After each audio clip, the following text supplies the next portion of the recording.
This week in Sunday afternoon footy, the West Tigers take on the Canterbury Bankstown Bulldogs. You can watch all the action live and loud from the lounge at West Ashfield, and kickoff is at 4:05 p.m. The countdown is also on for the must-win game for the New South Wales Mighty Blues. They play Game 2 of the State of Origin, and you can watch all the action live and loud on the big screen then too, which is Sunday, 26th of June. Kickoff is at 7:50 p.m. Now that night you can enjoy the Gardens State of Origin burger and beer deal for just $19. For more information, visit West Ashfield's website, westashfield.com.au. Step up and play at the home of West Tigers, West Ashfield, and they are of course at 115 Liverpool Road, Ashfield. Terms and conditions apply. Drink responsibly. And welcome in to another episode of the WestsLife Podcast. I'm your host, Josh Barnett. And as always, we are sponsored by West Ashfield Leagues, the best place to watch the game live and loud on Sunday afternoon, as we try to avoid the hot running Bulldogs as underdogs and try to avoid the wooden spoon. And also, we've got the big fella, Shane from MG Pump Solutions, who of course have supported the show for a long time as well. And as always, guys, please give us a follow. Our Twitter is up to about, I think it's 990 or something followers now. So try and get us to that 1,000 mark on Twitter. And give us a follow on Instagram. So WestsLife Pod on those. If you're on the YouTube stream right now, I can see there's quite a few of you on there right now, or just, if you're listening to this, please go to our YouTube WestsLife channel, give us a subscribe, and there's a little notification button too, which helps you know when we go live. But it's coming to you on a Tuesday night this week. Obviously, the Queen's birthday holiday yesterday, and the boys needed a little bit longer to cool off from that shit show against Manly on the weekend. So, a few people in the chat, they're glad to see Shane. Shane is back. Shane, there's a good reason why we've awoken the sleeping giant again from MG Pump Solutions tonight, which we'll get to. And we teased a little bit earlier, and that's why I'm going to you first, because it's this is Rob Bashara's episode tonight. This is, the tiers of episodes. I mean, the tip episode last year was a big one, and I feel like this one might match this. Just the events that have occurred lately. But Shane, did you see any of the footy, and have you enjoyed your little break and enjoy your long weekend? I didn't watch the footy. I was actually out all Sunday, and I sort of was keeping tabs on the score. One of my mates, he was at we went to a festival thing, and he was on there. Oh, he was there. So we were talking about it, and look, he was really keen, and he said we're going to thrash them. We sort of flicked on and off a little bit. He would walk past me with his phone, and he had it on, and he'd go, we're playing all right. We're playing all right. And I'm like, oh, yeah, we'll see. Then he showed me Naden dropping the ball over the line, and I was just like, oh, okay, see what happens here. And then he went really quiet. And I started just watching on my phone. You just watch it count up, and I was just like, oh, I'm glad I'm not watching this. Sounds like they've down tools. So as you can tell, guys, we didn't get Shane on to do the game review tonight. It's something a little bit bigger than that. I'll get we'll let Shane join in for our first conversation and a bit of the news. Quite a lot's happened today, boys, with Luciano leaving and Cam Serraldo yesterday, I believe, getting a tour of the facility. So there's plenty to talk about. We'll get Shane on for those things, and then we'll bring Az on to talk actual rugby league. Righto, Rob Bashara, this is your night, buddy, because you've had, should we say, a bit of an interaction with Yeah, our buddy Lee who is of course chair of the West Tigers. Do you want to give us a little rundown of how? Oh, he's blacked out. No, there he is. Coming back. Here he is. Okay, he's getting ready. He's going hands free, ready to. No, I've got one on the phone, mate. Don't you worry. Yeah, No, give us the rundown. Give us the start. Start from the start of how this all occurred. All right. Well, basically, Josh, you're going to be showing with Lee's permission because, long story short, Lee's requested that if we were to quote anything tonight, quote him in full. He's absolutely teed off on me. So basically, I put a rather polite invitation to him. If he'd like to come on the pod and answer some questions, all things relating to West Tigers. I also mention in that he'd be treated with the utmost respect and that I'm not a fan of the board. It's clear in the text. I said, I'm not a fan of the board. And to which he replied, and you'll go through the whole thing. He's absolutely ripped me a new one. Who are you? You're nobody. I don't want to give you legitimacy. Rah, rah, rah, rah, rah, rah, rah, rah. And I'm like, when he replied like 2 hours later. I thought, you know what, at least he had the decency to reply. It was very, very damning and very, to be honest, I'm not sulking about it, but I thought the reply, well, let me just use my son's words to describe it. It was basically like a 2-year-old reply. That's the level that, he got down to there. But fair enough. He's obviously butthurt because, we've criticised him because as fans, we don't have a voice. Now, wait till the listeners hear what he's got to say about the fans because let me tell you guys, if you're not a fan, you don't matter. Okay. No, if you're not a member, Rob, if you're not a member, you do not matter. If you're not a fan, you don't matter because you need to be a member to get a reply from him. He will treat you with respect because if you've put your money through membership, okay, he will reply to you because what he did was on, I believe it was Sunday, he did a radio interview with 2GB. And in that interview, he had numerous questions. I think the interview went for about 11 or 12 minutes. In fact, West Tigers published it on their official site. So I listened to the interview. And in the interview, he said something like, we've got roughly 400,000 fans. I stand corrected just in case I've got it word for word wrong because you never know. Tim Sheen said that number the other day Mr. Hadjipantelis is a lawyer, so we don't want to get any wording wrong in case, he wants to get funky. But anyway, he said, look, I'm open to hearing from our fans. If they'd like to email me, I'll reply back. So on Twitter on Sunday, I basically put his email up there and I said, guys, he's happy to hear from the fans. If you've got anything to say to him, say it to him because what frustrates me the most, guys, and don't get me wrong, I love interacting with the fans. I really do. But that's why we do this. This is literally why we love doing this. Get that, but if you knew how many text messages and DMs and everything I got today and yesterday and ever since the game, and I really appreciate it because they look to us like, for some guidance or, dear Ruth, like, help me, how do we get through this sort of thing? But at the end of the day, guys, I can't help. I have no voice within the club. And that's the problem with this club. We have no say, we have no nothing. So I've always, including late last year, I've referred everyone to say, hey, guys, contact the membership team. Send Justin Pascoe an email. Send Lee an email. Send someone within the club an email. Show them that you're concerned because I can't do anything. Like I feel their pain. I'm hurt for them. And look, I had a chat with Lee Hadjipantelis late last year before the match decision was made. And we spoke for like maybe 20, 25 minutes. And he's fine to talk to. He's a good bloke to talk to. I actually enjoyed talking to him. But, we just believe different things. Now, he's in the club. I'm not. He sees what goes on a daily basis. I'm not.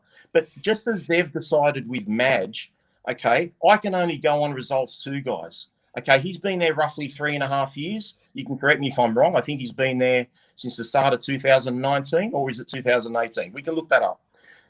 Justin Pascoe's been there since late 2015. We've suffered 7 years under Justin Pascoe. Now, you'll be reading out some text messages later, some of that narrative from Lee. He basically says, look, Justin oversees certain things. He's on a committee, but it's not his sole decision in terms of salary cap, etc., etc., etc. At what stage does the buck stop with the CEO, with the boss? How many people can we keep blaming for the Farah fiasco, the Taylor sacking, the losing Tedesco and Woods and Moses at the time. Not that Woods became anything fantastic. The ambassadorship scandal with Robbie Farah.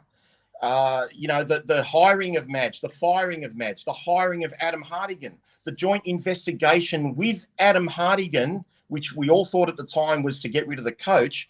Now, I can't imagine Adam Hartigan working side by side with Justin Pascoe to do an investigation on what's going on within the club, and Adam Hartigan saying, hey, guys, I'm the culprit, sack me. Justin Pascoe has again pointed the finger at Adam Hartigan. And this club, as I said last week on the pod, keeps chopping and changing with their direction. Now, admittedly, Lee's only been there 3.5 years, hasn't been there for that whole thing. But we sacked Sheens 10 years ago. We employed him during last year to be the head of pathways. Then we changed tack and we made him head of football. Madge, when he first coached, we came 9th and 11th. After we came 11th, they extended his contract. After he came 11th, 9 months later, they wanted to sack him. Then they supported him. Now they sack him. Everything keeps changing, guys. They don't have a clear vision. They literally don't. We handed the keys to Ivan Cleary a few years ago. He left us in a mess. And the reason we handed the keys to Ivan Cleary, and that's a very vague term. I know they've got committees. I know they've got structures of basically whatever Ivan Cleary wanted, the club followed. Okay. And look how dangerous that was. Now, with all due respect to Tim Sheens, who's won 4 premierships, even though one of them was before Twitter was ever invented, and it feels like 5 lifetimes ago, we've done the same thing now with Tim Sheens. We've put the keys in his hand. And if he gets it wrong, we're screwed. So for me to vent as a frustrated fan, I'm happy to do it on behalf of the fans, but I'm not going to be some martyr. I do it for me. I do it for my kids. I don't do it for these other fuckwits. So I love this club. I'm sick of it being down the bottom. Just take over for a sec. Shane, before I'll let Rob, people kind of understand his emotions once we read out the correspondence, but you've seen it pre-show. Just as a former sponsor of the club, and you decided not to sponsor the club this year. You've talked on the show previously about how they didn't look after you as best they could, and obviously COVID hit, and that kind of made things a little difficult, obviously, with no games and that sort of thing. But it just continues to be frustrating, this club, both on and off the field. Well, what has me worried is I really think they don't mind getting the wooden spoon this year.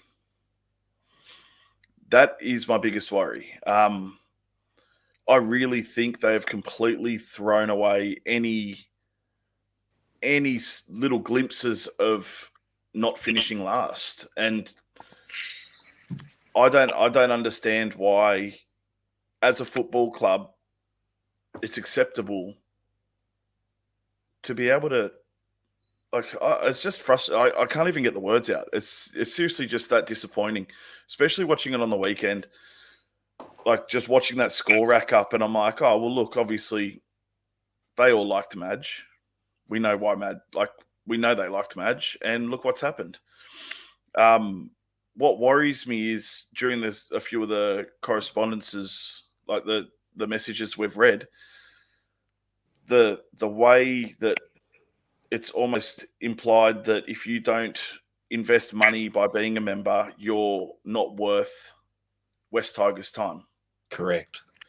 That is sickening. That is sickening.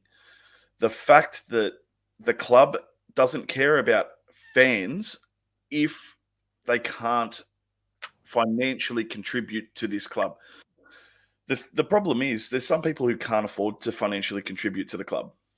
There really isn't.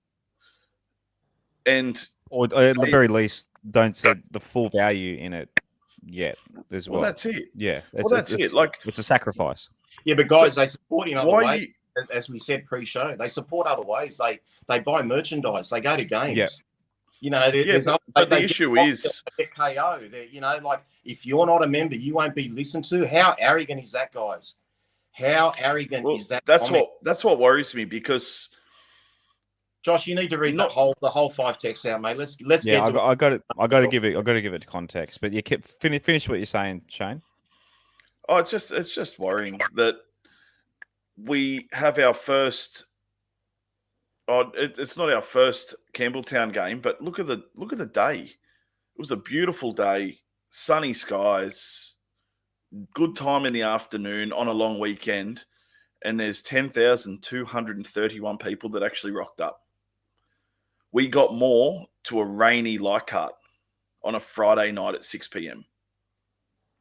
That's worrying. That's worrying. I think sacking Madge, I think a lot of people it set a lot of people over the edge. They were all just, look, don't get me wrong. The longer I think about it now, I understand why he got sacked. Like, everyone understands why he got sacked. It's been a downward slide for 3.5 years. Yeah, look, we're getting some good footy now. But I'll be 100% honest, like, the more I think about it, that wasn't Madge that was giving us good footy. That was players. That was buying the right halfback. That was, you know what I mean? That there is other reasons why. And yes, look, you can say they were playing for Madge, but I understand why he got sacked. The fact is, why didn't they do it 9 months? Like, why didn't they do it midway through the preseason or anything like that? They do it now. It's just absolutely stupid. As Rob said, there's no vision. It's always flipping and flopping around the joint, just saying, oh, look, we're just sort of we're gonna go this way for a little bit, see how it goes. If it doesn't work, you know what? We'll go back and try it the other way. And I just don't think that's good enough. The fact that Pascoe and the board don't get any blame, and the fact that Lee just goes on all these interviews, and I'll be honest, every interview I've heard from him gets me more and more worried, because the first was the Addo-Carr stuff and the Latrell stuff. When I heard all those interviews, I was like, mate, you're putting all your eggs in one basket. What happens if they don't sign? Oh, but we've got a heads of agreement. So what? What happened? He didn't come here. So now it's almost like every single interview that he says, I just do not believe a word that comes out of his mouth at the moment. I really don't. And that's the chairman of our board. Righto. So, Lee, I said when we were talking about Rob sending this message, my jaw literally almost hit the floor when I read it, and you guys will see soon. But I said to Rob, look, we can't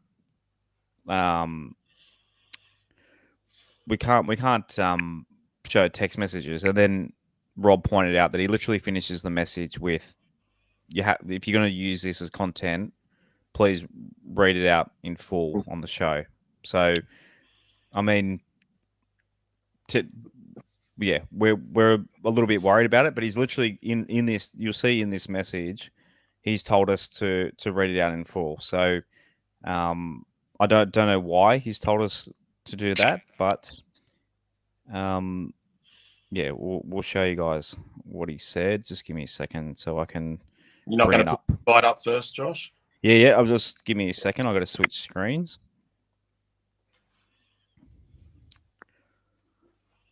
Good radio. That's all. I haven't got a mouse. I haven't got a mouse. Find it. No, I've got it. It's just my fingers aren't working on the slider as quick.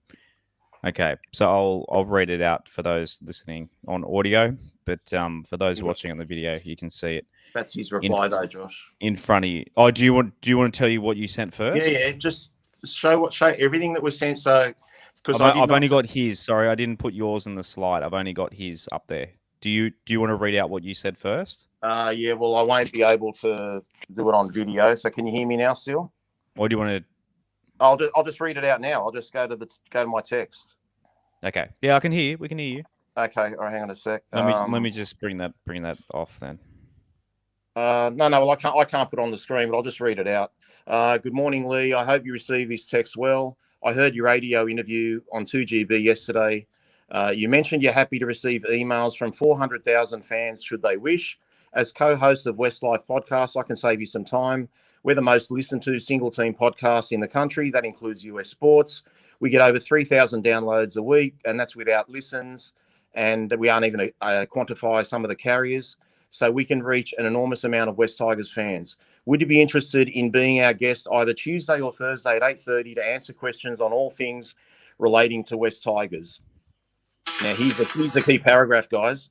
You will be treated with the utmost respect, even though personally I'm not a fan of our front office. So I was quite clear in where I stood with them. I haven't been happy with our media treatment, and we had Sydney Morning reporter Michael Shamus on the show recently, and he thanked me for how respectful we were.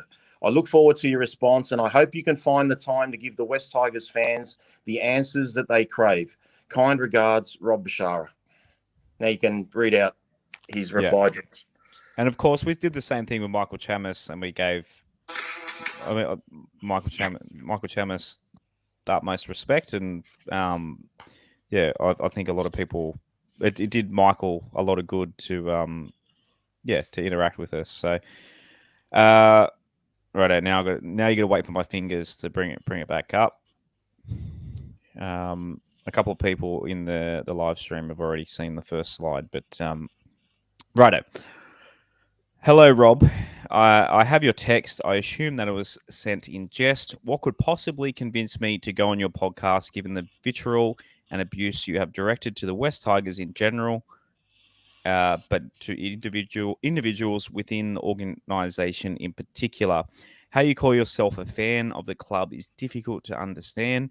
You do nothing but criticise. I have never seen you post anything positive about the club. We are not immune to legitimate criticism, but the venom with which you spew forth your abuse is disconcerting, if not disgraceful. You assert that you speak with authority, often quoting sources within the organisation, then go on to complain about the leaks from the club. Not hypocritical? ? And what authority or experience do you have to express what you assert to be facts, as opposed, I think he means, to your opinion?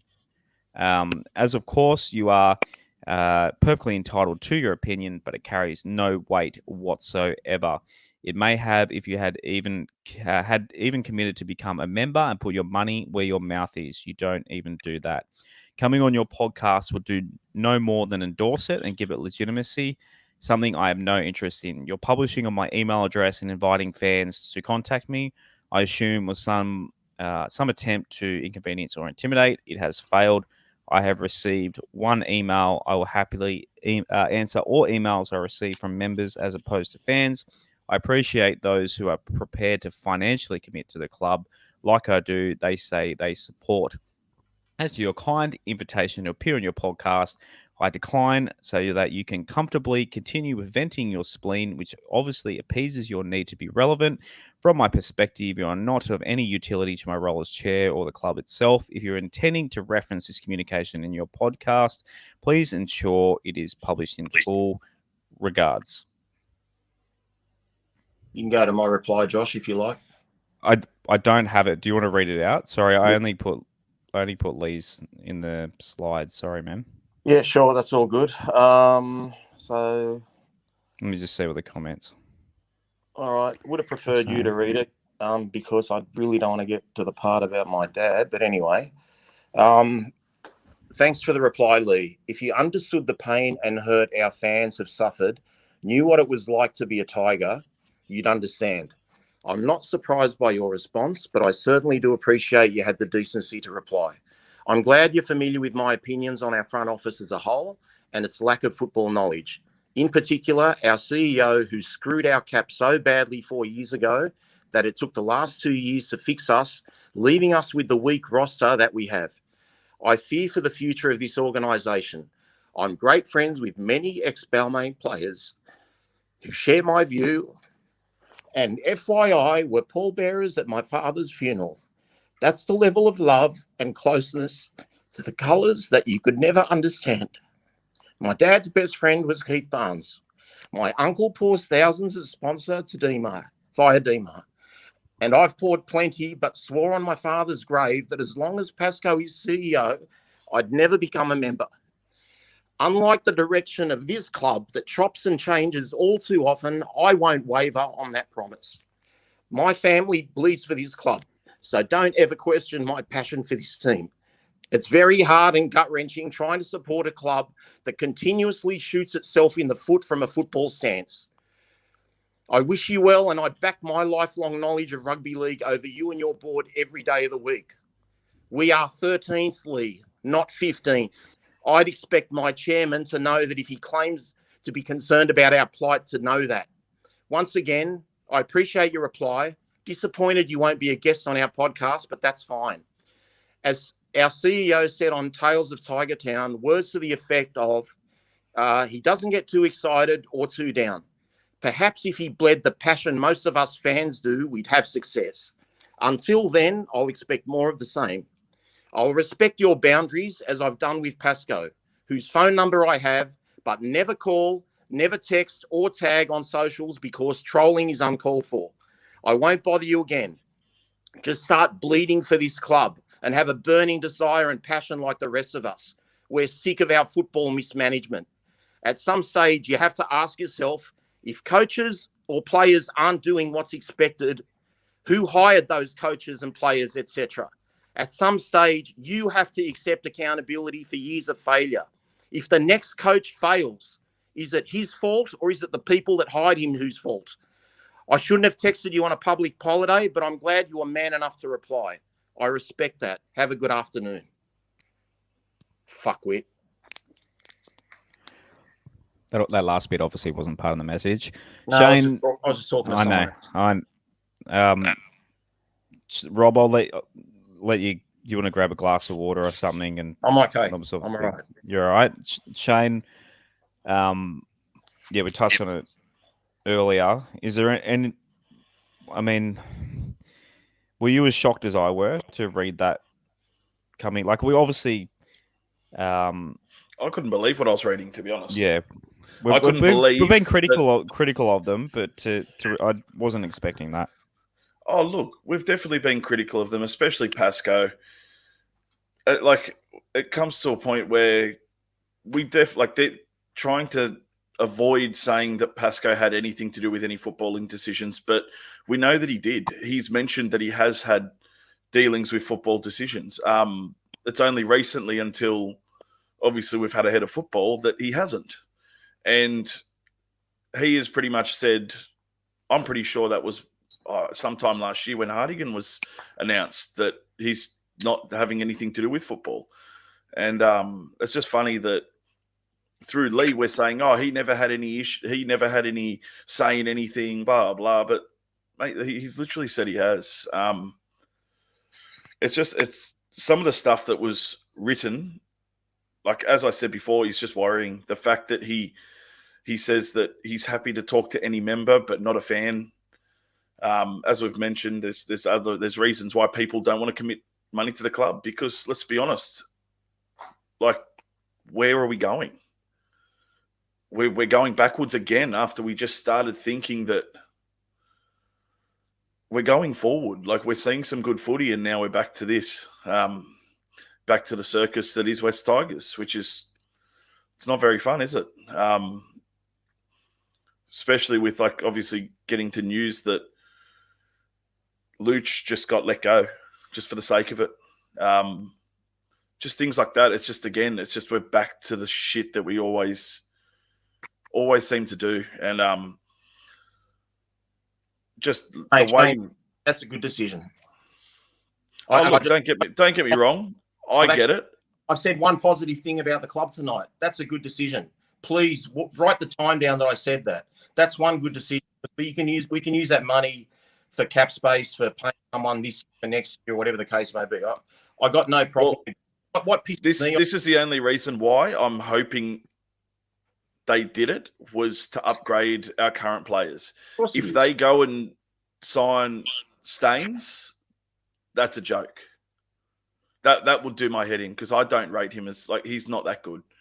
Every time he's played for Panthers, he's struggled in such a really good team. If they don't use that money to upgrade, then there's absolutely no point of doing it. And I'm worried that Staines got called, like, Staines' name was up there today saying that he might be coming. I was just like, great. Great. Shane, what about the arrogance to say, I don't want to come on your pod to give your pod legitimacy. All right, like that is ridiculous. His job, he should be the biggest man within the organization. And what I mean by biggest, not as big physically as me, bigger than me up here. Okay, put the fans first. He had a chance to reach out to fans tonight. We don't need him on the pod to be legitimacy. Not at all. We've got Sydney Morning Herald, Telegraph, Fox Sports, SEN Australia, SEN New Zealand, and our fans and everything like that. We don't need him to be legitimate. I don't do this like this appeasing or having this need or desire. Firstly, we need to clear a couple of things here, guys. This is Josh Barnett's podcast. Okay, WestsLife. We're a team, though. We are a team. We are a team, but this is your baby. This is your dream. You invited me on 22 months ago, and you actually won't remember this, Josh. I declined. You actually asked me to come on for an event, and I declined. I thought, what am I going to achieve? Okay, I came on. It seemed to resonate with a lot of fans. You got me back on a few weeks later, and then you, me, and Shane have formed a chemistry and a bond, and we've got a lot of fans and people we love and we always interact with. And we go gangbusters. Now, what Lee needs to know that you guys would be too proud of, Josh is a school teacher. He'll take... no, not technically no, but yeah, I do. You know, you do your classes before work sometimes. You do classes after work. You've got a 2-year-old you've got a young family. Shane's working his ass off all day and gives his time to this podcast. And I give my time to the podcast, and we do it not... Look, I've got 3 reasons I do this podcast, and they're in this order, guys. I'm not a martyr. I do the podcast. Of course, I love doing the podcast. That's for me. That is selfish. That's me. I love doing it. I love talking rugby league. Number 2, I love my team. So if I've got the chance to talk about West Tigers, I'll do it at the drop of the hat. And number 3, I do love interacting with the fans. Everyone that comments on anything I tweet, I will either like or have the decency to respond to them because they've taken the time to read what I've put down there. So I'll give them the respect back and write to them or acknowledge them. And maybe that's a very small reason why this podcast has grown. So I do it for 3 reasons, but I'm not some martyr. Oh, I'm doing it for the fans, whatever. I do it for me. I do it because I love it. I do it because I get to talk about something I'm passionate about. So, but it's your baby, Josh, and he shouldn't be taking the piss out of you or Shane or me or anyone that puts their heart into the West Tigers or loves the West Tigers. And when we call out the club, whether we're right or wrong, okay, we want what's best for the club. No club goes 11 years without turning it around. No club would put up with a CEO for 7 years and accept it and let him wash his hands of everything. I've reached out to media people, and media people will not say a bad word about Justin Pascoe. Not one. Why? Because every time something happens, it goes straight out in the paper. Now, I wonder where that's coming from. But to be brutally honest, there's leaks within that whole organisation.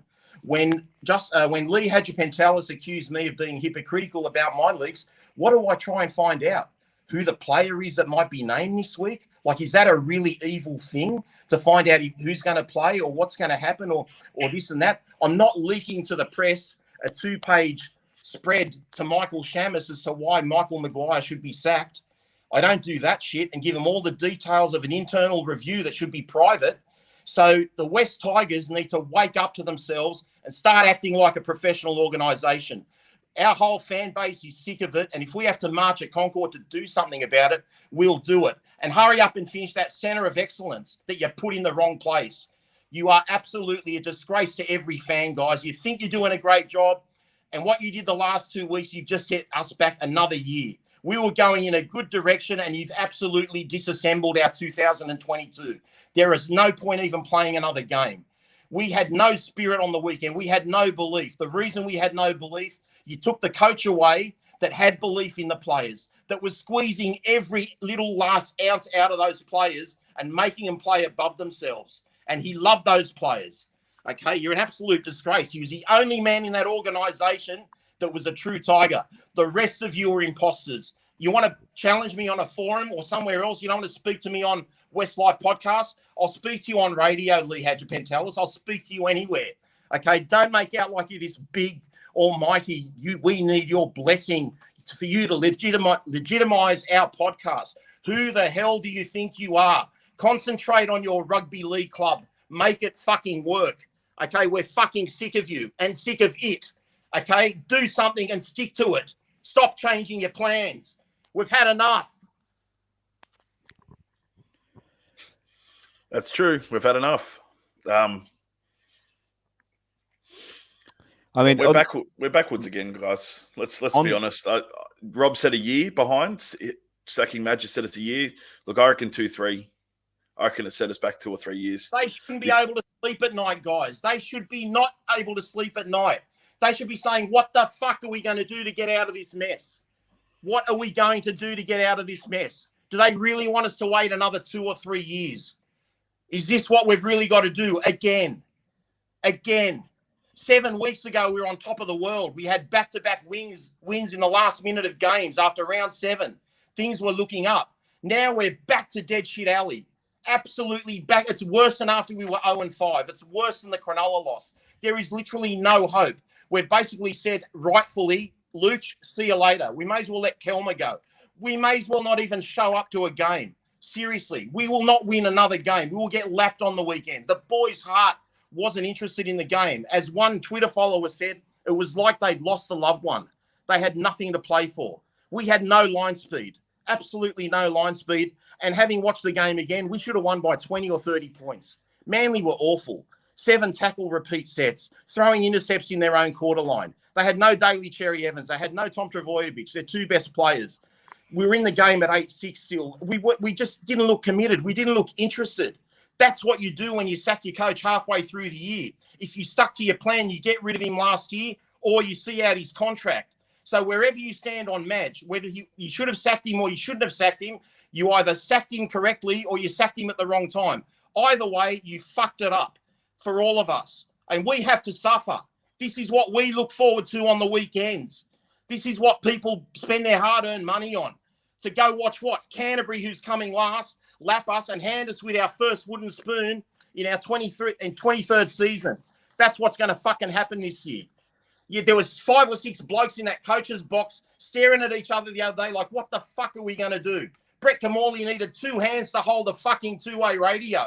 We look like a fucking joke. We look like a junior rugby league team. Enough of this. Enough. Someone's got to pay the price for what's going on. No accountability. And the biggest bloke that needs to go is Justin Pascoe. 7 years of misery. 7 years of misery. We need a new look. We need a new stench. He needs to get the fuck out of there. Josh, can you pull up that comment about the Broncos board and CEO? I saw it flash. I just saw it flash up before. It's a longer comment. Yeah, we're going to get. Thanks everyone joining us tonight. We've got like literally hundreds. I can't keep up. My finger can't scroll quick enough with the comments. Who said it? Sorry to those listening on audio. It just flashed up. It just flashed up, but it was something along the lines of Broncos were absolutely shit for 2 years. They literally did a massive clean out top to bottom. CEO, the board, the whole lot went.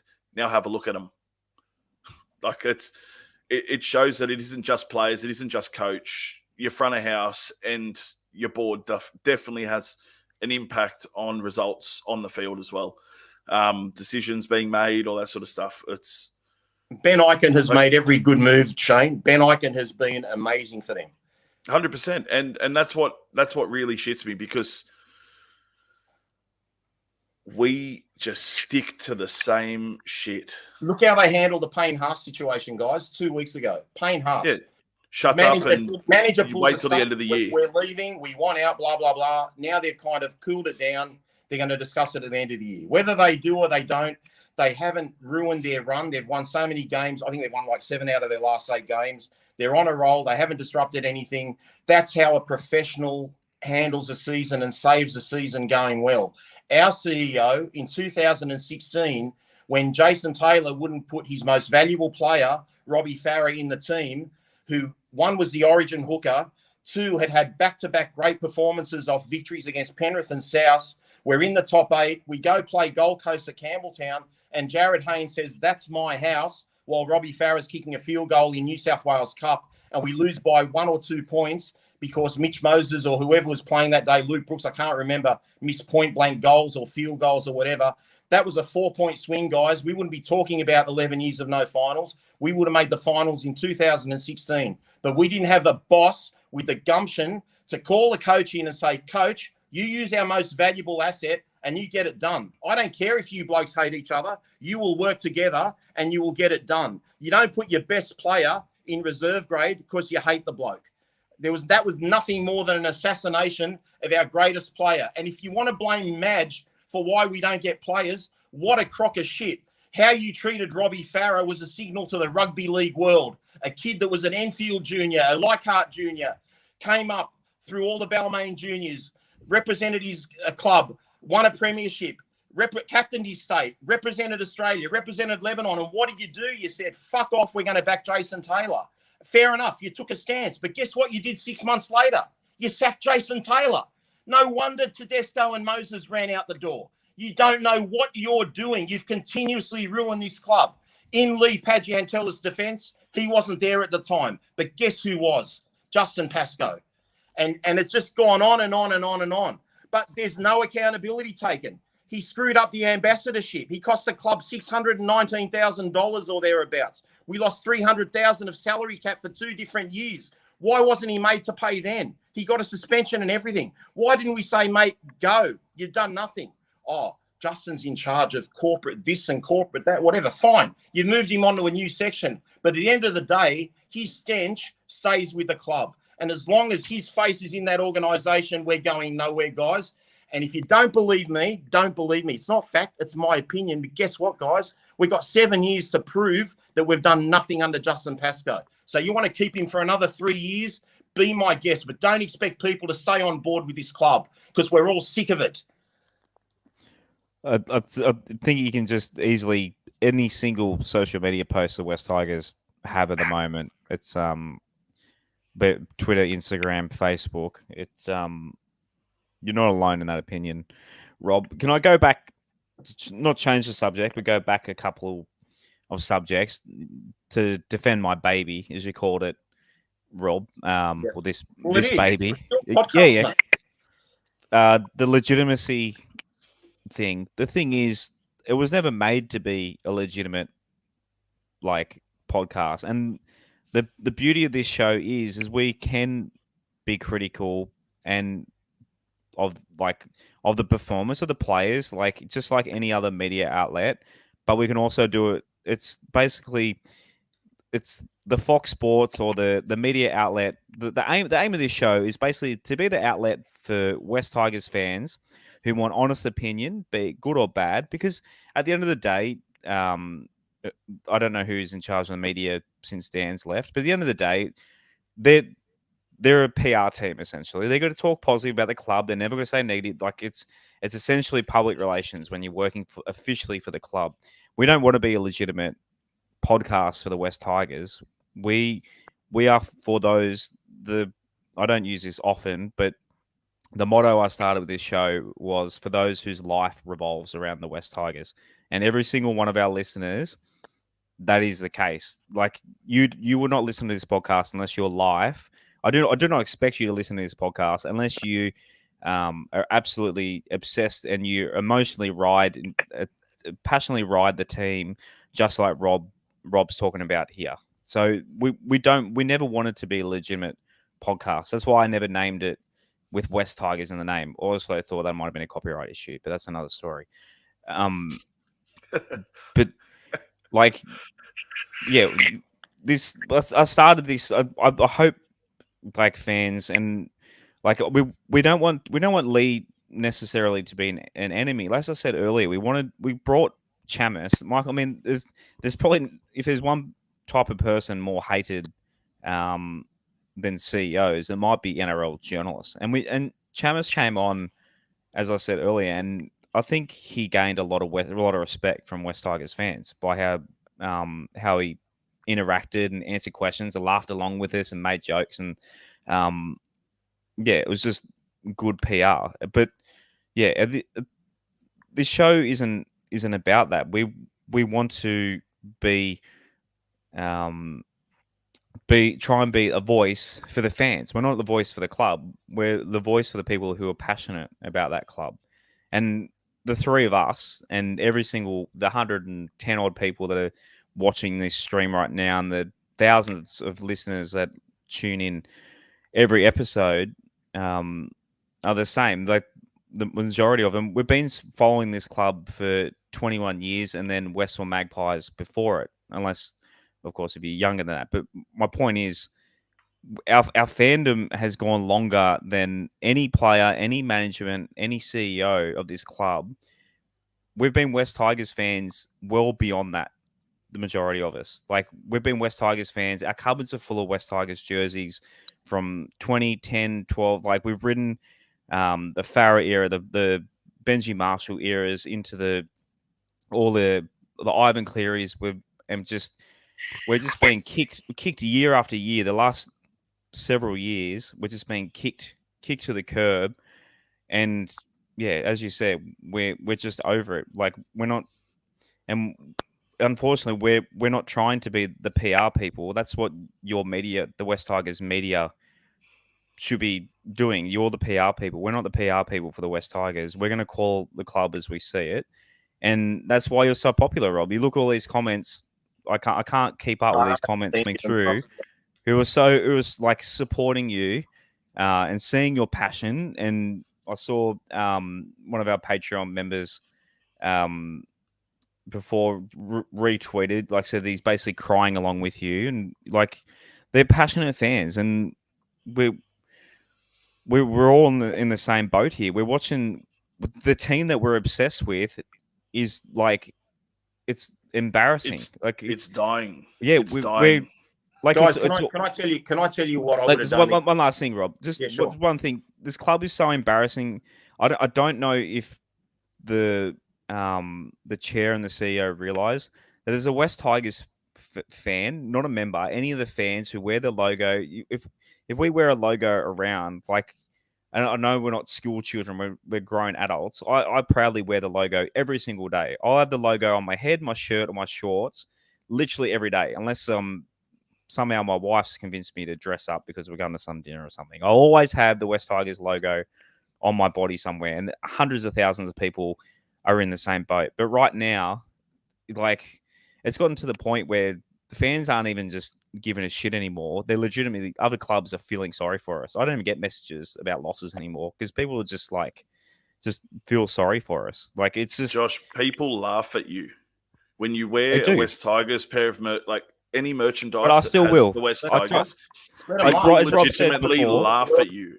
Like Rob said before, I work with kids, and I jokingly all the time, the kids are massive bandwagoners. This generation, don't get me started. They'll jump on the winners, and they always say to me, "Why do you go for the West Tigers?" And I said, "Because my family go for the West Tigers. I've always gone for them."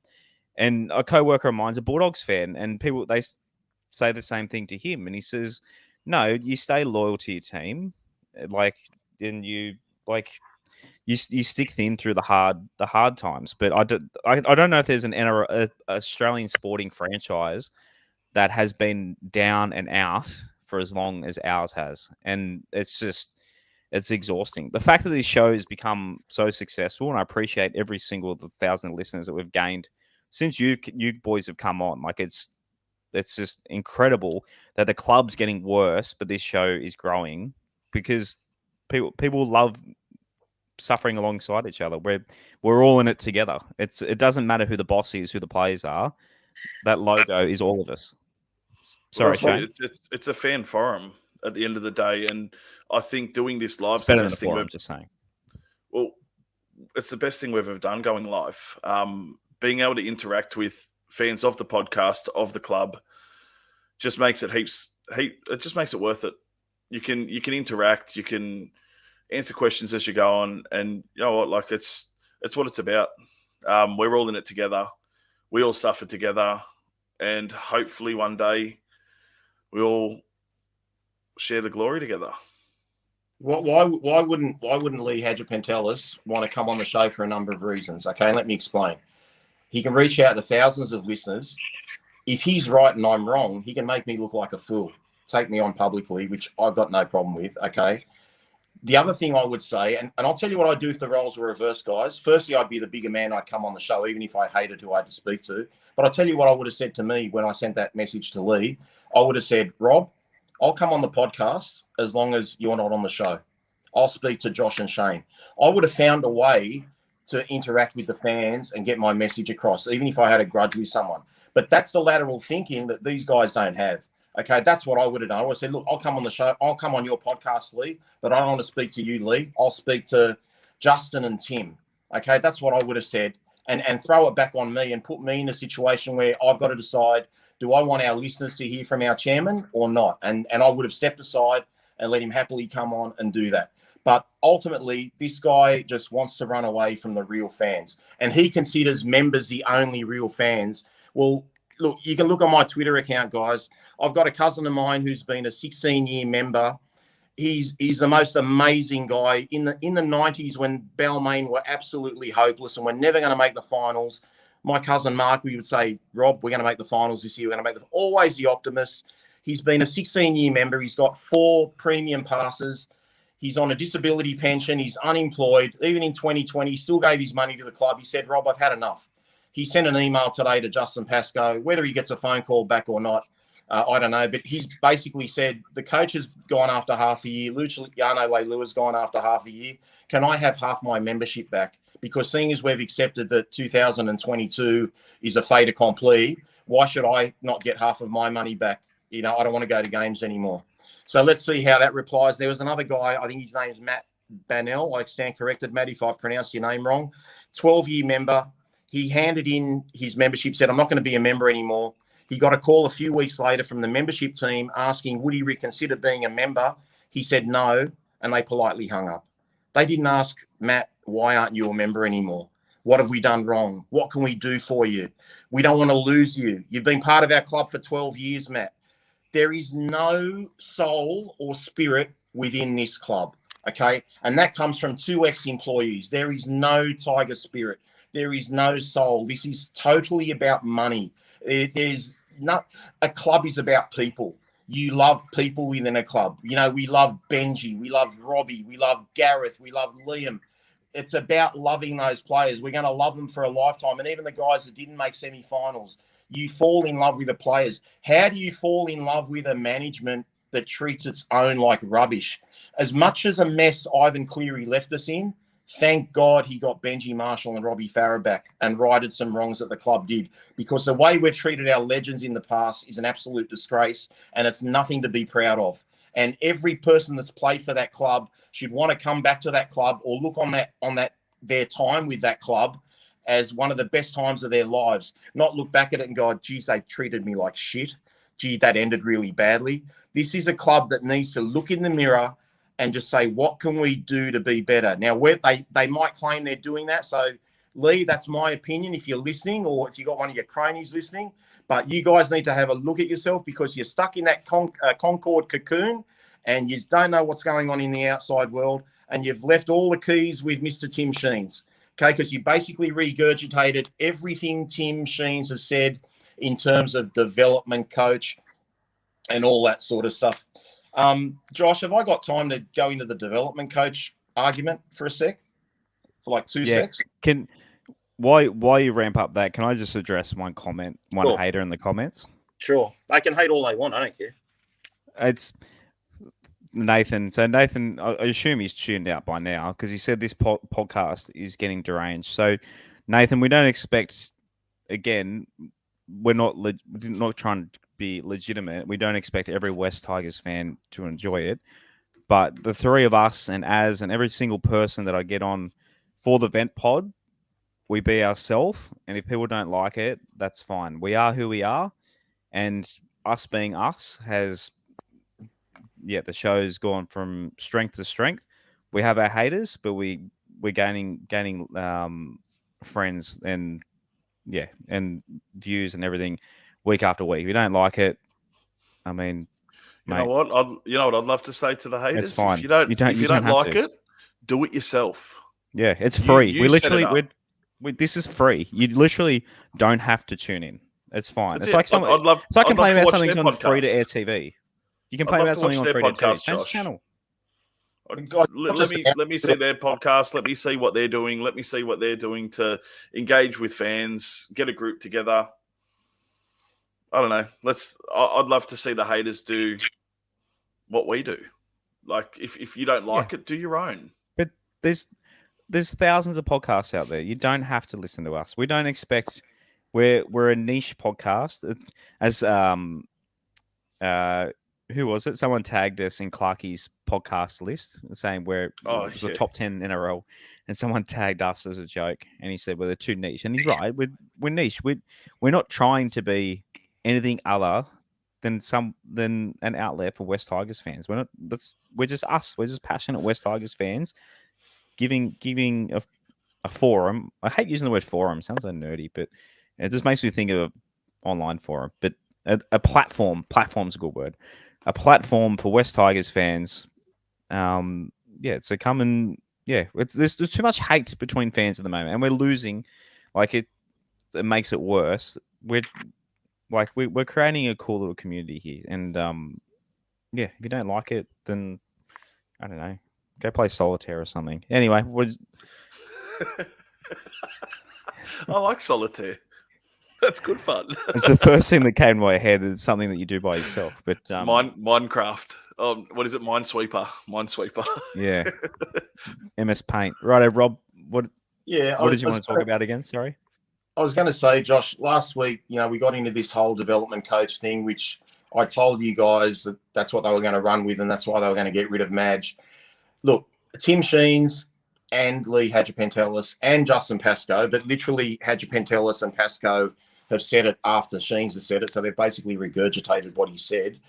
They all said, we want a development coach. They thankfully, they were very respectful to Madge in the sense that they said he put his heart and soul and effort into it, but they've basically said he's not a development coach, and he's had a ready-made team. And when we refer to him winning a premiership at South, he had a great team, et cetera, et cetera. So, you know what, just for Lee Hadjipentelis, I thought, I'm not going to give my opinion because I thought, what a crock. Okay, because to me, a good coach has to have three things. They have to be able to make a player better. I can't imagine a club hiring a coach that can't make any player better. Number two, they have to be good man managers. Number three, they have to have good tactical nous, especially during the game, change tactics, ad-lib, whatever, have a good game plan pre-game. So they're three key ingredients. So if you think of guys who, if I had to summarise three blokes, like much hated person, but Brian Smith, he could make a reserve grader a first grader. He wasn't a great man manager, but he was a great person for developing players. So he would be a perfect development coach. Wayne Bennett is a perfect man manager. In terms of tactics and stuff like that, Warren Ryan or Gus Gould, they're absolutely brilliant in terms of that. Now, on just a slight tangent, I don't think you need a development coach for first grade. I think the players have to come into first grade ready, having been prepped from their juniors and their lower grades. So by the time they get to first grade, they're ready for first grade. But that's another story again. Okay, but anyway, I went back and had a look at the South Sydney team. I don't know if you've got it handy or not, Josh. I sent you a photo of it today. But I've got. Handy, but it won't take me long to get it. Well, while you do that, obviously on grand final day, they had 17 players in their squad. I went through those players. 4 of them were in their debut year. 4 of them. Alex Johnson, Kirisomi Avaha, Appy Coruscant, and Kyle Turner. 4 in their debut year, 2014. Guys that were in their second year were Dylan Walker and Luke Keary, Tom Burgess. So that's 4 from 2014, 3 players from 2013. In their third year at the club were Adam Reynolds and George Burgess. So we've got 9 players out of 17 that were either first year, second year, or third year. So 2014, 2013, 2012. Madge joined in 2012. 9 players from that team out of 17 were in their third year or less, 4 of them debutants. Lottie Takiri was only there for 1 year, so he just joined the team new. So you basically had 10 blokes there that had hardly been there for any amount of time. Appy Coruscant was the hooker because Isaac Luke had been suspended. He'd hardly played a game of first grade before. He's the man that touches the ball the most. The dummy half touches the ball the most in a game, and they went on to win the premiership. So Tim Sheens is entitled to his opinion, and hey, he's won 4 premierships, I haven't. But Justin Pascoe and Lee Hadjipentelis haven't won anything. So I'm entitled to say what I think there, all right? You prove to me how Michael Maguire isn't a development coach when he was with Adam Reynolds from day dot. Okay, when he joined in 2012, Adam Reynolds was there, and within 2 years, they'd won a premiership. So this talk about Michael Maguire not being a development coach is actually very disrespectful to Michael Maguire, and perhaps they should have done some research. And if they thought all these things about Michael Maguire 3 or 4 years ago, why did they hire him? So whichever way you look at it, our club does not do their research. So I just think they've just painted Madge in a poor light. And if someone else said, oh, well, we don't want to get Madge, he needs developed players or he needs ready-made stars, what a crock of shit. 9 out of 17 players had only been there 3 years or less. So I think Magic knows a lot more than, what a few of our guys in our club think they know. So that's all I wanted to say about that, guys. But, just wanted to bring that up. Don't believe me, guys. Believe the stats. Shane, any thoughts on that? And while you're there, I see you in the room, we'll let Shane go off to get his beauty sleep soon. So you want to switch your camera on, and we'll sub you in to we'll actually talk about the football on the field. That happened, albeit an hour into the show. But go, Shane. Yeah, I just never understood saying that he isn't a development coach. As Rob said, like, the players should know, like, why are you developing players in first grade?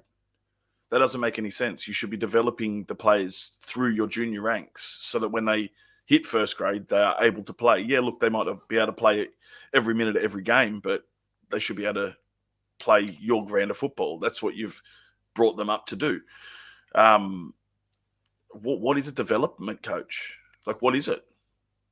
I've never really heard of it being thrown around. All of a sudden, it's development coach this, development coach that. It's just a coach. If Cameron Serraldo's a development coach, what do we need him in first grade for? He needs to be lower than first grade and develop the players. Like, it's just a phrase that Tim Sheens has come up with, which is his right to do. He's the boss of football now, okay? But the other two have just jumped on board with it. Oh, if Tim said it, we've got to go with it too. So, it's just a crock of shit. Every coach is a development coach. Absolute rubbish. You might specialise more in other things. So Wayne Bennett, for example, wouldn't be a development coach, but I tell you what, the way he develops them into men, they seem to grow under him. But in terms of technicality and stuff like that, no, Wayne isn't a development coach. But a lot of great players have started with Wayne at 17, 18 and gone on to great things. So, yeah, I just call bullshit on that, to be honest. But that's my opinion, Lee Hadjibentelis. Doesn't have to be fact. The fans can make up their own mind. Righto, Shane. I'll let you go. Nine eyes. Your beauty sleep. Brush me pegs and go to sleep. Yeah, thanks for staying up late with us. Good to see you, Shane. So good. Yeah, we'll all catch up soon. We'll catch up soon. Everyone say good night to Shane in the chat. See you guys. See you, buddy. See you, mate. And we bring in Aaron off the bench. Aaron Thompson. How did you find that first hour of the show? Sorry, we're very passionate tonight. It was a bloody good listen. It was a very bloody good listen. I commend you, Rob, for sending the message in the first place, and even more on your reply after he replied to you. Very well said. Absolutely everything you said was spot on, and I agree 100% with it. Thanks, Aaron. Appreciate it. So a football game did happen on the weekend, and as it was good to catch up and sit alongside. I've sat and watched the West Tigers play with all three co-hosts this year. That was an aim for this year. It'll be good to get all four of us together at once. We still haven't managed that, but 30-4. I probably wasn't that good to sit and listen to the game with, since for the first part of the second half, I was just trying to eat my fish and chips, and everything started to go horribly wrong. And then I lost my wallet, which I got back, which I have to go to Concord to pick up tomorrow. So we'll see if they let me in. Righto, 30-4. This game, man, it's one of those games. I said to you as it was going by, there was just look, we were dominated in the end, but it was close. I saw a few people tweet it. Maybe it was you, Rob, tweeted out. Basically, we played for 50, 60 minutes, and then just the last 20 minutes, shit. Like it just that wasn't there. The game was there to be won, as you said earlier, Rob. Definitely. Manly scored 2 tries in the last 6 minutes. I think it was 18-8 or thereabouts, 18-6, 18-8, something like that, 18-4, whatever it was. But yeah, like the sin bin obviously hurt us with 20 minutes left. It's really weird. I watched the game partly on the phone. I got to watch the second half at home because I was out for lunch. And having watched it the first time, I was like, you know what, guys' hearts weren't in it. Yeah, sure, with the ball, you never really noticed too much. But in defence, there's a lot of hand grabbing, a lot of good players that had a lot of missed tackles to their name that normally don't have missed tackles to it. So I watched the game again, guys. When I watched the game again, I totally got the shits, and not with our team. We got a dud. We got some really dud calls, especially after Noffa took an intercept and we ran upfield. Like the score was, 2 points of difference at the time or thereabouts. We never got a sin bin. From the ensuing couple of tackles, we never got any penalties. I think I stand corrected, but I think Jacko might have put a kick that one of the Manly players caught, like a grubber kick or something, and smothered it. But they went down the other end of the field, and basically, as they're getting to their last tackle, they get a penalty. And you just think, come on, man. Like, you could have given us a penalty, a sin bin, anything down the other end. But I was always worried pre-game last week that if we got way behind, that we'd kind of drop our bundle, and that's what we did. But we were playing with 12 men too, guys. But, there was a lot of hand grabbing, a lot of stuff near the end that, sticking arms out and stuff like that. It just – I still think we would – I reckon if the boys were up for the game with their previous coach, I think the scoreline would have been the other way around. Manly were awful. As I said earlier in the podcast, 2 7-tackle sets from bad kicks, an intercept thrown by Garrick in his own quarter line. We couldn't capitalise. We're only a couple of points down at halftime, and Naden should have scored a try as well. I think if we score from that intercept or ensuing sin bin or penalty, we might have needed to get a try to get a bit more enthusiasm, but the enthusiasm levels were just a little bit down, guys. And as I said earlier, they looked like they were playing, in mourning, really. They just weren't. They weren't themselves, and rightfully so. The guy that believed in them, that had faith in them, wasn't there anymore, and it showed. We haven't really addressed the Luciano Leilua news. We kind of got, a little bit. We're not really going too much off a run sheet tonight, but the Luciano Leilua being released early. I mean, if you watch this game, as I think we were pretty much saying it as we were watching it, that we might as well let him go. He's basically, whether or not he was doing a Mitch Moses and doing it on purpose, because I feel like he's been kind of doing it for a while now. He asked to be released pre-season. Look, at the end of the day, the season's finished. I don't know about you and everyone else. Let us know in the comments. But man, just cash out chips in. Let the guys that are leaving, you might as well get their money now if they're on good money, and just start using that cash towards upgrading the guys that need to re-sign. Pay them now to save money in the future. Like, I know, like, we want to have a competitive team, that sort of thing. But I mean, blood some upgrade some juniors to fill those last roster spots. We've still got heaps of cap room, so who knows? We might get an overspill from another club. We might get someone in, and we're better off getting someone from another club who signs for the next couple of seasons than someone who's going to leave after Mad Monday. So what do you think about letting Luch go? Look, I'm not happy about it. Especially because it does feel like he was tanking. I feel like we should do what a lot of other clubs do. And if a player wants to leave or has their foot halfway out the door or whatever, don't let them leave early. Let them sulk in reserve grade, because they obviously don't want to be in first grade. I'll disagree with you on one point. I don't think he was playing all that terribly. I think he was still playing for Madge while Madge was there. I think it was really only this game just gone where he started to, where he basically had his foot out the door and was, already essentially on his way out. Yeah. I'm disappointed he's gone. He's going to be good for North Queensland if he picks his shit up. Obviously, they're going to be playing finals footy and I don't see them dropping out of the top 8 with how they're going and their current record. So good on him. Good luck to him. Rob, your thoughts on Luch leaving? Yeah, I said this on Twitter earlier. I think from rounds 1 to 7, Luciano Leilua was our best forward by a planet. He absolutely carried that team even in our first 5 losses, and then he was pretty good in our 2 wins. I don't know if you guys remember, he kind of looked like he got injured against St George, and I don't think he's ever been quite the same since then. I love the bloke, and I've heard the allegations of tanking on the weekend.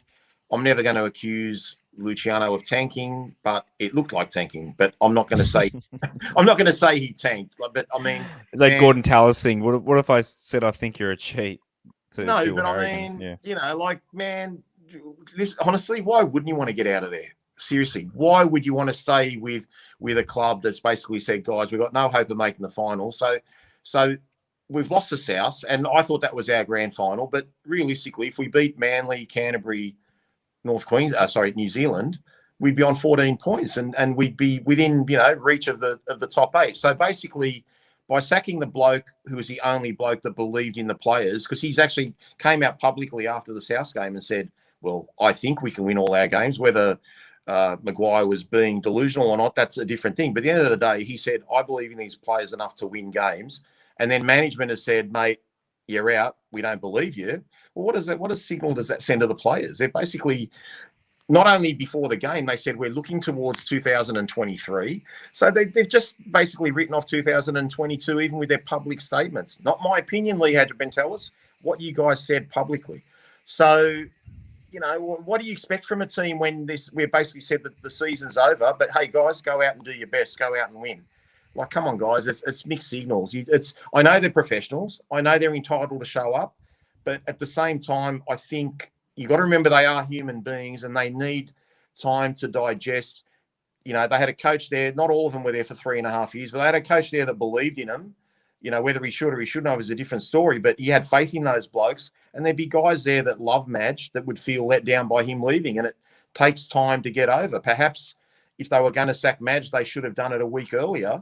So we had a lot more time to be prepared for the Manly game instead of being gutless and doing it the day before State of Origin, which I told you was going to happen because it would make the least amount of noise and get drowned out by the pre-game Origin hype, which is exactly what they did. What do you guys think of Jackson Hastings' performance? So going through the numbers, his touches are well down on what we expected. Like that, remember we were talking about how he touched the ball nearly 100 times in a game. Luke Brooks touched the ball more. He kicked the ball more. Like, I think Jacko, I heard Kelly on our Discord said today, the word is that basically Jacko, he really can't make his injury any worse by playing, but he could make it better by surgery. Like, so we might even have to shut Jacko down soon. Like, he's definitely carrying something in that foot. Thoughts on Jacko's game? He's definitely being sorry. Getting emotional too. Yeah, my throat. He's definitely being hampered by that foot, and it's a little bit disappointing to see that he's not able to contribute 110% like he has done week after week after week. I hope he can still play, but if he needs to sit down, get surgery on it or whatever, and that rules him out for the rest of the season, well, then that rules him out. Like you said, the season's pretty much done and dusted at this point. We can't come back from 3 wins and 10 losses. So if he needs to sit out for the rest of the season, get right for the preseason, and then come in all guns blazing and ready to steamroll whoever we play round 1 next year, then do that. Rob, your thoughts? Oh, look, the season's over, guys. Jacko was down on his form. I stand corrected, Josh. You probably got the stats there, but I think he missed 4 tackles. The last one on Josh Alloway didn't look great. He just looked like he stuck his left arm out. But, you know, man, he's probably one of Madge's, you know, pet boys. He loves him. He's been carrying a sore foot, as we know. He's been wearing a moon boot for a few weeks now. So look, he was down on his touches and whatever, but Jacko, he'll hopefully snap out of it and get back to his best. But yeah, he was a shadow of the player that owned those games against Parramatta and South, 6 and 7 weeks ago. I do have the stats here. Just let me bring them up on the screen. So I went and created, with my limited design skills, some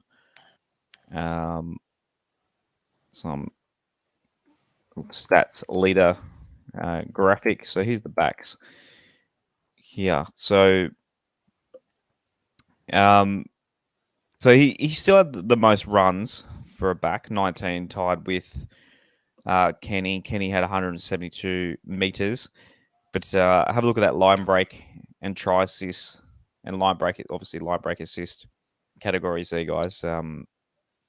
0, a duck egg, not a single line break from our backs. So the most touches, Lids had the most with 74, just ahead of Brooksy from memory. Brooksy 9 kicks, 258 kick meters. Brooksy had the most tackles for the backs too, 39 tackles. He went to hooker late in the game, I think, but 39. But he did miss 8. So they're definitely running it at Brooksy a lot, and no one made more than one error. So Brooksy was basically taking the reins.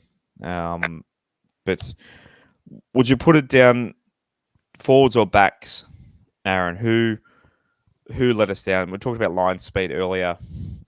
Rob mentioned, was it a bit of both? Was it across the team? It seemed like some games the backs seem to do well and the forwards don't. And then vice versa. Who let us down? Forwards definitely let us down here. Didn't make too many meters. Yeah, some of the defense through the middle was sloppy at best. Line speed in defense as well, just terrible. Just the backs, the backs and the halves in particular can't do much when the forwards aren't moving, and we know that from past experiences, past seasons. So I'd have to say it boils down to the forwards. What are your thoughts, Rob? Yeah, I have to agree with Aaron. It's mostly the forwards, but when we do our 3-2-1s, I've got Joffa and Twiley in my points. So they're 2 of the forwards, but the rest of the forwards, the rest of the forwards weren't much job. I got to say though, guys, I give Jacob Little, a lot of grief on this pod. I thought he tried really hard in defence. I just thought he never gave up. He wasn't good enough to get in my points. But I think there was just an overall vibe that. It wasn't a training run, but it kind of wasn't a first-grade standard. I think most other teams in the competition, with the exception of, say, the Titans and the New Zealand Warriors, any other teams in the comp would have thrashed both those teams on the weekend. We were both teams were absolutely awful. And I know, and you probably think, well, how can you say that about Manly? Manly were awful. They really were awful. Watch the game another time. They were terrible. Yeah, they were there for the taking. Yeah, they were definitely there for the taking. Anyway. The forward stat leaders, so Joffa with 18 runs, but Twiley meters and tackles leaders. So he had 161 meters, the most post-contact. He had 63, and then 44 tackles, none missed. The only try assist of the whole game was Kelma to Luke Garner, obviously. Twiley was one of only him and Luke Garner had line breaks in the whole game. So Twiley, half our line breaks was Alex Twal, which is pretty funny. Tackle breaks, Joffa with 5. Play the ball speed, Jimmy Tarmow, 2.69. Only 1 offload. So it was 3 offloads on the forwards. That was from Kelma, Joff, and Zane, who had 1 each. So not like SFA freaking offloads, no second phase play. As I said, 44 tackles. The most missed tackles in the forwards, Luciano Leilua with 6, which is quite a lot. So, Alex Twal, Rob, he's in my points as well. I'd almost tempted to give him the 3, but yeah, people do we underrate him, overrate him? Like he's just consistently puts up these numbers. This was by the way, this was in 61 minutes, I believe. He didn't play the whole game. Played 3/4 of the game. I think last year I would say I've underrated him. Maybe this year I've overrated him. I don't know. I'm not disrespecting Twally at all. I think we need him. He's an integral part of our forward pack. But I also think, do we rate Twally so high because some of our other pack members, not so much this year, but from last year, were pretty ordinary? Like, is he kind of like looking good because he's surrounded by some pretty ordinary forwards? But at the end of the day, you can't argue with his tackle efficiency. So in terms of tackling, it's fine. But what impressed me this year, especially like 4 or 5 weeks ago, was how hard he was running at the line, and he was breaking some tackles, and there was the odd pass every now and then. So I definitely think Twally's improved a lot. I'd definitely be starting with him myself. But I've said that all year. But that's something that was never going to happen. As thoughts on Twally, were there any forwards that you could be positive about at all? Definitely Twally and Joffa. Yeah, Twally and Joffa, and I think I'd also say positive things about Garner as well. I think he had to spend a little bit of time in the centres as well, didn't he? While Nathan was off for his HIA. Yeah, he scored. That's when he scored the try. Yeah, he scored. He scored when I was in the centre. While Kelmer was replacing him in the second row. So those are the 3 I'd be able to say positive things about. Joffa, I've said it previously, but ever since he made those comments after that loss to the Sharks, he's just ripped in and gone to another level. And he's playing for the team, which is really good to see. So, yeah, those 3 for me. So, just to address, so coming in this episode, we were aiming to film the preview as well as the review in this. Rob, I think it's been a long one already, and I think maybe we'll save the preview for Thursday. We'll do it on our normal night. So we'll go live again on Thursday night. So we'll talk about Adam returning and that sort of thing on Thursday. Right, we'll do 3, 2, 1, boys. Has anyone, Rob, have you got yours ready to go? Yeah, I've got Joffa for 3. I won't hold you up. Joffa for 3, Twally for 2. Even though you can hold me up so I can type him in. Yeah. Okay. Twally for 2, and even though he did miss a few tackles, I thought he looked really dangerous with the ball in attack and with his link play. I put Dane Laurie in for 1. Righto. I'll let you do Shane's this week again. Would have been good to get Shane's considering he didn't. Yeah, he was here. Yeah, but he didn't watch the game, so he just would have had to make it. Yeah, he could have just said, I don't know, the guy heating up the pies at the canteen. As who do you want? Let us know in the comments too, guys. I saw a couple of people were dropping theirs in there as well. You put me on the spot here. I wasn't expecting to have to do a 3, 2, 1.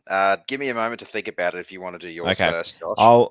I've got similar to Rob, but different order. I'm going to go Twally first because, man, he's just absolute machine. When there's not much really to brag about in the game, you have to go back to the guy who just worked his ass off and put his body on the line. It was that kind of game. And Joff for 2, so the 1 and 2 switch for the 1. And it's hard to. I don't know. I'm tossing up between 1. What do you got your thoughts ready?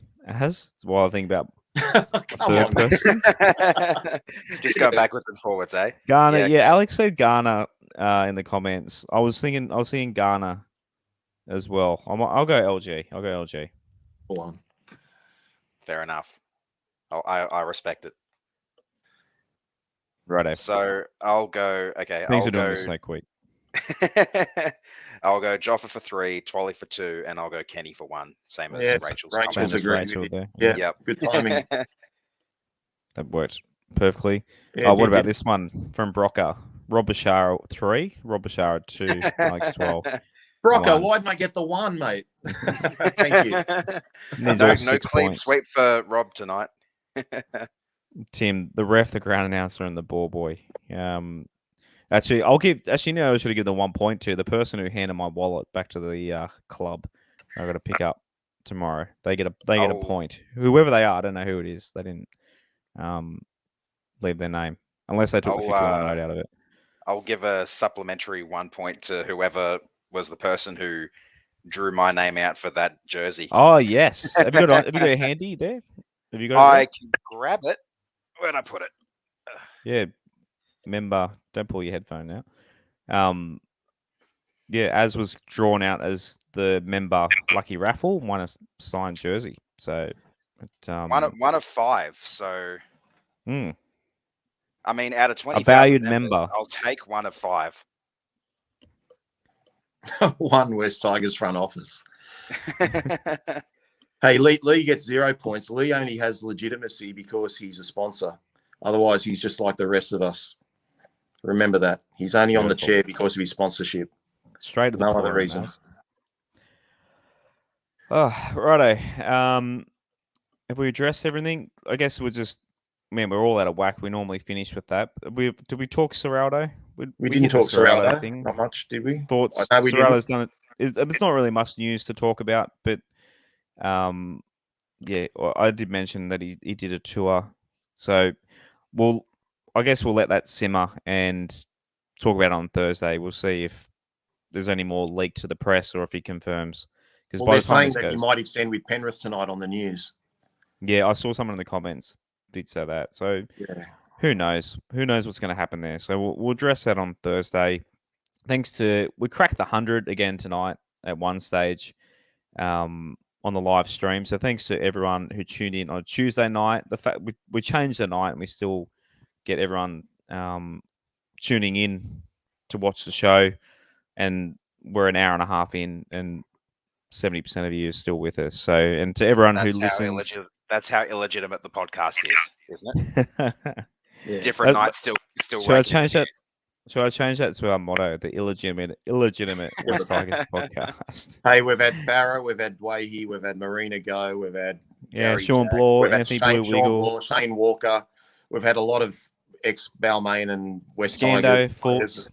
Scando, Fulton, even legitimate players, yeah. Legitimate players. So, not that needs to give us legitimacy, but yeah, I guess Lee thinks, if he doesn't come on the podcast, it hasn't been anointed with his thoughts. But in the words of Lee Hadjipantelis, as of June the 14th, 2022, we still haven't made the finals for 11 years. When's it going to change? And on that note, though, it doesn't matter who's in charge, who the chair is, who the CEO is, who the halfback is, although we do love the current halfback. Please don't leave us. But no matter what, boys, go the Tigers. Go the Tigers. Go the Tigers.